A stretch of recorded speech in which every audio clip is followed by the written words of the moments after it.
चुनावी प्रक्रिया का दुरुपयोग लोकतंत्र की कब्र का रास्ता, सुप्रीम कोर्ट ने कहा। चुनाव आयोग को कार्यपालिका के अधिकार से अलग रखना होगा। विशेष संवाददाता, नई दिल्ली। केंद्र सरकार का क्या पक्ष था? सुप्रीम कोर्ट में केंद्र सरकार की ओर से पेश अटॉर्नी जनरल आर वेंकटरमणी ने कहा था कि मौजूदा प्रक्रिया के तहत मुख्य चुनाव आयुक्त और चुनाव आयुक्तों की नियुक्ति राष्ट्रपति करते हैं और उसे गैर संवैधानिक नहीं कहा जा सकता है। कोर्ट उसे निरस्त नहीं कर सकती। संविधान सभा ने इसी मॉडल को स्वीकार किया था।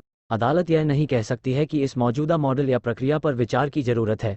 इस बारे में संविधान में कोई प्रावधान नहीं है जिसकी व्याख्या की जाए। लोकसभा में नेता प्रतिपक्ष और भारत के चीफ जस्टिस को रखने की सिफारिश की गई थी, इस्तेमाल किया गया है। समय से चुनावी प्रक्रिया का कई बार गलत क्या थी? मौजूदा व्यवस्था मुख्य चुनाव आयुक्त और चुनाव आयुक्त की नियुक्ति राष्ट्रपति की ओर से जारी नोटिफिकेशन से होती है।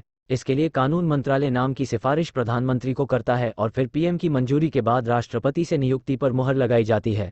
इनका अधिकतम कार्यकाल 6 साल होता है या 65 साल की उम्र तक चुनाव आयुक्त बने रह सकते हैं। चुनाव आयुक्त मामले पर सुप्रीम कोर्ट ने कहा कि कई राजनीतिक पार्टियां सत्ता में आई लेकिन किसी ने भी चुनाव आयुक्तों और मुख्य चुनाव आयुक्त की नियुक्ति प्रक्रिया के लिए कानून नहीं बनाए। चुनाव आयोग को कार्यपालिका के अधिकार क्षेत्र के दायरे से अलग रखना होगा। आयोग के खतरे में होने से घातक स्थिति बन जाएगी और वह अपने प्रभावकारी कार्य से दूर हो जाएगा। कोर्ट ने इस बात पर खेद जताया कि काफी सुप्रीम कोर्ट ने गुरुवार को अपने फैसले में मुख्य चुनाव आयुक्त और चुनाव आयुक्तों की नियुक्तियों को कार्यपालिका के दखल से बचाने की बात कही। संवैधानिक बेंच ने कहा कि लोकतंत्र में निश्चित तौर पर स्वतंत्र चुनाव आयोग के लिए जरूरी है। चुनावी प्रक्रिया का दुरुपयोग लोकतंत्र की कब्र का खोदने का तरीका है। आयोग को संवैधानिक ढांचे और कानून के दायरे में काम करना चाहिए। चुनाव आयोग प्रक्रिया में स्वतंत्र और निष्पक्ष भूमिका तय नहीं करता है तो फिर कानून का शासन ध्वस्त